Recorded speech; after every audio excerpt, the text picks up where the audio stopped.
लोकसभा का स्पीकर कौन होगा? इस बात से ज्यादा चर्चा इस बार ये है कि क्या लोकसभा स्पीकर का चुनाव होगा। लोकसभा स्पीकर का पद आमतौर पर आपसी सहमति और सर्वसम्मति से तय होता है। चुनाव की नौबत नहीं आती है, लेकिन इस बार सियासी समीकरण बदले बदले से हैं। विपक्ष बैकफुट पर नहीं, फ्रंट फुट पर खुद को दिखाने की कोशिश कर रहा है। पिछले 10 सालों में पहली बार विपक्ष इस हालत में है कि डिप्टी स्पीकर पद पर अपना दावा ठोक रहा है।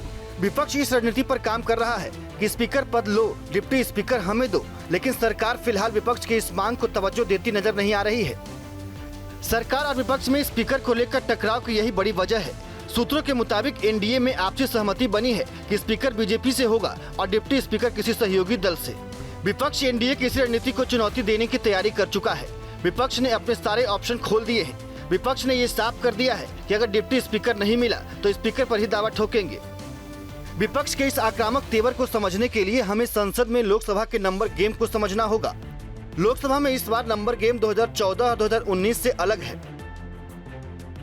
240 सांसदों के साथ बीजेपी सबसे बड़ी पार्टी है। लोकसभा में एनडीए सांसदों की कुल संख्या 293 है।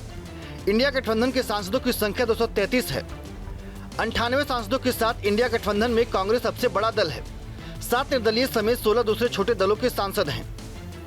कांग्रेस को इस चुनाव में कुल 99 सीट मिली थी, लेकिन वायनाड से राहुल गांधी के इस्तीफे के बाद अब ये संख्या 98 हो गई है। इंडिया गठबंधन ने चुनाव नतीजों के बाद से ही सरकार के खिलाफ आक्रामक रुख अख्तियार कर रखा है।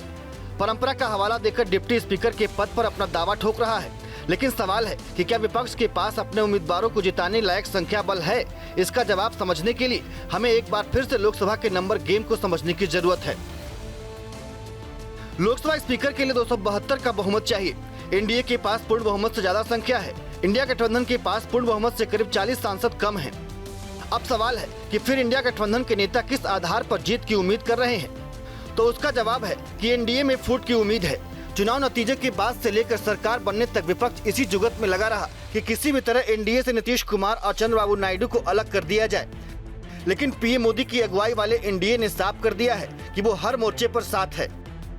हमारे एमपीज तक तो कोई समाचार अभी तक नहीं आया, पर मैं मानता हूं कि चंद्रबाबू नायडू जी और बाकी एनडीए के लीडर्स वो सब मिलकर एक निर्णय ज़रूर लेंगे, और जो भी निर्णय हमारे नेता चंद्रबाबू नायडू जी लेंगे उसको हम पूरी तरह से उससे सहमति हैं और उसके फॉलो करेंगे। 18 जून को रक्षा मंत्री राजनाथ सिंह के घर पर एनडीए नेताओं की बैठक हुई थी। बैठक का मुद्दा था स्पीकर के नाम को लेकर आम सहमति बनाना। राजनाथ सिंह के साथ हुई इस बैठक में एनडीए के घटक दलों ने स्पीकर चुनाव को लेकर बीजेपी को फ्री हैंड दिया। एनडीए नेताओं ने साफ कर दिया कि स्पीकर पद के लिए बीजेपी जिसका चुनाव करेगी, सभी सहयोगी दल बिना किसी शक और सवाल के उसका समर्थन करेंगे। लोकसभा स्पीकर का कल यानी 26 जून को चुनाव होना है। सूत्रों के मुताबिक बीजेपी से स्पीकर होगा और एनडीए के सहयोगी दलों से डिप्टी स्पीकर। यानी लोकसभा की पहली लड़ाई में विपक्ष को चारों खाने चित करने के लिए मोदी सरकार ने अपना पहला बड़ा दांव चल दिया है। आज दोपहर 12 बजे से पहले बीजेपी स्पीकर के लिए अपने कैंडिडेट के नाम का ऐलान कर सकती है। दोपहर 12 बजे तक स्पीकर पद के लिए कैंडिडेट को अपना नॉमिनेशन करना है। सूत्रों के मुताबिक ओम बिरला एक बार फिर से लोकसभा स्पीकर हो सकते हैं। आंध्र प्रदेश बीजेपी अध्यक्ष डी पुरंदेश्वरी भी इस रेस में हैं। पूर्वी चंपारण लोकसभा सीट से बीजेपी सांसद राधा मोहन सिंह के भी नाम की चर्चा है। सूत्रों के मुताबिक ओम बिरला के नाम पर सहमति बन चुकी है। ओम बिरला के पास अच्छा खासा अनुभव है, विपक्षी दलों से भी अच्छे संबंध हैं। राजस्थान के कोटा से लगातार तीसरी बार संसद पहुंचे हैं। स्पीकर के तौर पर 5 साल का अनुभव है, लेकिन जिस एक नाम की चर्चा है वो है आंध्र प्रदेश बीजेपी अध्यक्ष डी पुरंदेश्वरी। आंध्र प्रदेश के राजमुंदरी से बीजेपी के सांसद हैं। चंद्रबाबू नायडू की पत्नी नारा भुवनेश्वरी की बहन है। पुरंदेश्वरी को साउथ की सुषमा स्वराज कहा जाता है।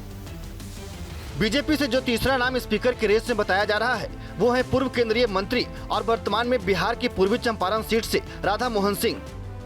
लोकसभा के वरिष्ठ सांसदों में से एक हैं। 6ठी बार बीजेपी से लोकसभा सांसद हैं। किसान कल्याण और कृषि मंत्री रह चुके हैं। स्पीकर के नाम पर आखिरी मुहर के लिए एनडीए की आज बैठक होनी है। संसद की कार्रवाई शुरू होने से पहले स्पीकर और डिप्टी स्पीकर के नाम का एनडीए ऐलान कर सकता है। स्पीकर पर मची घमासान के बीच एक कयास ये भी लगाए जा रहे हैं कि प्रधानमंत्री मोदी नए स्पीकर को लेकर भी चौंका सकते हैं। किसी नए सांसद को भी ये जिम्मेदारी सौंपी जा सकती है। सूत्रों के मुताबिक महाराष्ट्र, बिहार, हरियाणा और दिल्ली जैसे राज्यों में विधानसभा चुनाव होने हैं। चुनावी फायदा लेने के लिए इन राज्यों में से किसी एक राज्य के नेता का नाम बीजेपी स्पीकर के लिए ऐलान कर सकती है। इतना तय हो चुका है कि लोकसभा स्पीकर पद पर सियासी घमासान जबरदस्त होने वाला है। लेकिन ये देखना बेहद दिलचस्प होगा कि विपक्ष का 26 जून के लिए क्या प्लान है। विपक्ष की क्या सियासी रणनीति है? एनडीए की संख्या बल के आगे सरेंडर कर देगा या फिर स्पीकर के चुनाव में अपना कैंडिडेट उतारकर पुरानी परंपरा को तोड़कर चुनाव को दिलचस्प बना देगा। Team news nation.